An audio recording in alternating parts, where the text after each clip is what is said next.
Ryan's body is starting to tip back. If you look at that blue line there that's coming down from his head, you'll see that's more close to his right foot than it is Tiger's. Tiger's body is definitely more on top of the ball.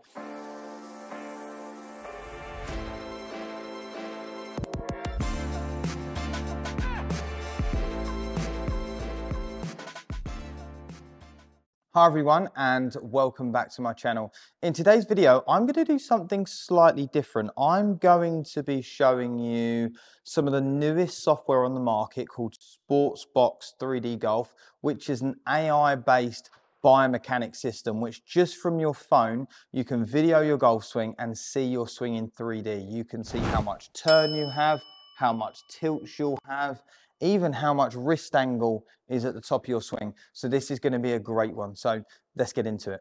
So in this video, we're going to be comparing two fantastic golfers. We're going to be comparing Tiger Woods and Ryan Fox, and how they are both completely different in how they move, but how both of them managed to achieve a pretty good impact position, hit it really solid, and they're both pretty powerful.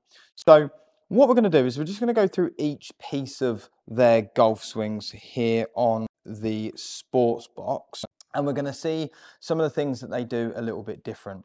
So I've just put up Ryan Fox's golf swing here. What you're really going to see from Ryan is into his downswing, you'll see that he gets the club pretty narrow. Narrow meaning quite close to him. Now, I will always talk about the golf club as an aeroplane coming into land, okay? So if we have our aeroplane, which is my hand, and the runway, which is the ground, to make a decent attack angle of a couple down or hitting just slightly down on the ball, we need that plane to land pretty smoothly into the runway. So we need the club head to land pretty smoothly. What we don't want to see is the plane coming pretty abruptly, too steep, and we don't want to see it land too early and then take off again by the time it reaches where we are. So we need that aircraft to be coming in at a pretty decent angle so that it can land and then go again, meaning the golf club. And for me, that's what these two players do, just in different ways. So when we look at Ryan Fox, as I was saying, you'll see him get his club pretty narrow, pretty sharp down into the ball. But then what he'll do is he'll start to tilt his body to the side in an effort to get the club or aircraft still landing nice and smoothly into the runway.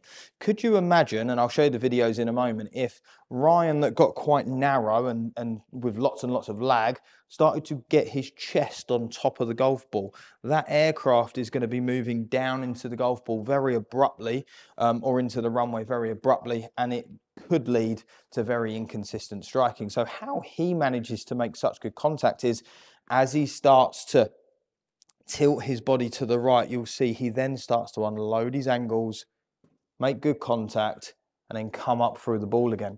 Whereas Tiger Woods is the polar opposite of that. Tiger Woods will have certainly a lot more angle at the top in his right arm and his wrist. And as he comes down now, because he has more angle, he's going to be able to get more on top of the ball because his aircraft is already coming down on a relatively wide or shallower arc.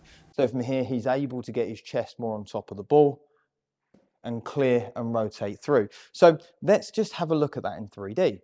So here we have some measurements we've drawn up. We've got pelvis side bend. We've got chest side bend. We've got trail elbow flexion, so the bend or the amount of bend in the right arm. And we've also got lead wrist angle, so how much bend is in this wrist as well. Now, what we'll see as both players go to the top of their swing, we can see a few things. On the right-hand side, we have Ryan Fox. On the left-hand side, we have Tiger Woods. We can certainly see that their body shapes are in different angles. We can see that Ryan Fox has his chest a little more set to the right or bent this way anyway. Tiger Woods definitely more extended over the top of the ball. Now, what's really interesting is they both have very similar elbow flex at the top, but Ryan's wrist angles are a lot more sharp than Tiger's, okay? So Tiger having pretty much a nice 90-degree bend there in the in the wrist angle. Whereas Ryan Fox has a lot more bend in that at 80 degrees. So this angle is decreased even more. Now, it's very difficult to be able to decrease that angle. So he'll actually have a little bit of cupping to his wrist, which goes well with his setup, okay? So cupping can be a good thing if you have a really strong grip type, and that's what you're going to see from Ryan. He's got quite a strong grip type, and he gets it a little bit cupped, and you'll see that on the way down. So as he starts to move into the downswing, going into shaft parallel now, you can start to see some huge differences between him and Tiger.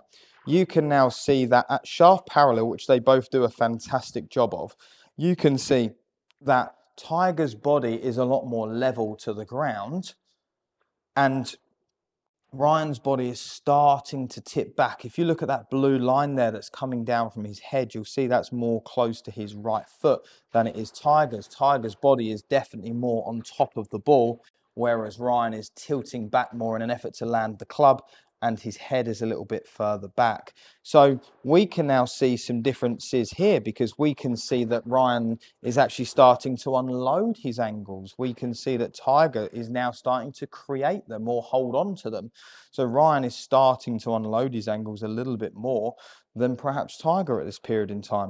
And as they're both starting to reach impact, we can really again see the aggressiveness of the tilts of Ryan Fox. We can see how his shoulders, his hips, his knees are all angled a little bit differently. We can see he has a little bit more side bend from his chest. We can see here his side bend at 35 degrees there in his chest over Tiger's 22.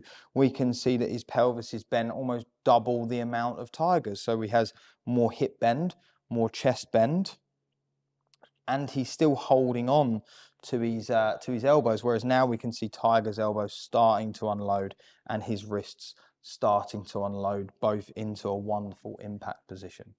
So you can see how they both have completely different matchups in an effort to make good contact. Tiger having a much wider angle at the top means he can cover the ball more. He can start to get more on top of it and rotate through, whereas Ryan Fox going to the top, already setting his angle more to the side like this, because that matches in with this narrow arc. So now he's already tilting back. You could see his pelvis was angled up, his chest was angled up, and that's why he doesn't dig it into the floor too much. And he is one of, for someone that gets it so narrow, he's probably one of the biggest bombers on tour. He hits his driver fantastic, and you can see how he does that.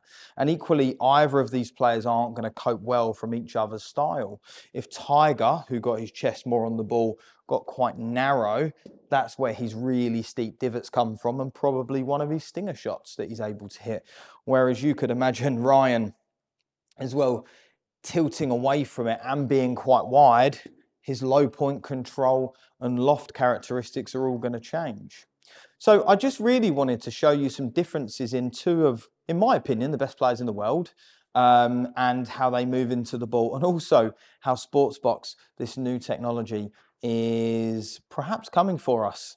I think it's really good. Be interested to see how accurate it is over the years. But let me know if you've used anything like this before. You too can just go to the App Store and download this for a small fee, and you're able to start using this, and you might find it really beneficial to your own games. So thanks again for watching, and I'll see you all soon.